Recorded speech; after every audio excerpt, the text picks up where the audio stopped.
highways twisting through forests, bridges spanning lakes and reservoirs, roads winding along timeless rivers. In Idaho, a drive can be an adventure, a journey to places of beauty, history, and inspiration.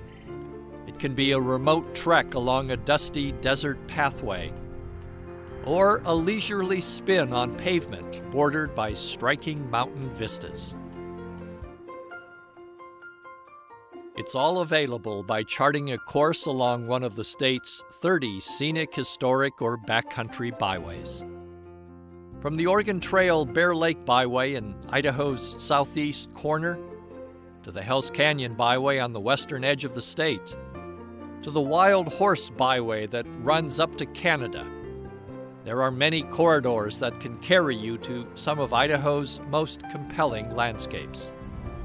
The Scenic Byway program in Idaho began in 1977. There were 6 scenic routes that were designated. There was the Payette River Byway, there was the Ponderosa Pine Byway, the Salmon and the Sawtooth Byways, and the Teton and Thousand Springs Byway. They were just, I think, identifying the scenic values of those places, the qualities, and finding a way to memorialize those and identify those for travelers and tourists. I think it's just a realization of what we had in the state along those corridors.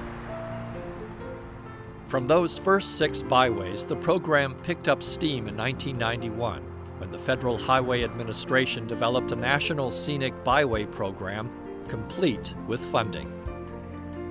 At that time, the U.S. Forest Service, the Bureau of Land Management, and the state of Idaho decided to group their assorted scenic routes and backcountry byways under one umbrella.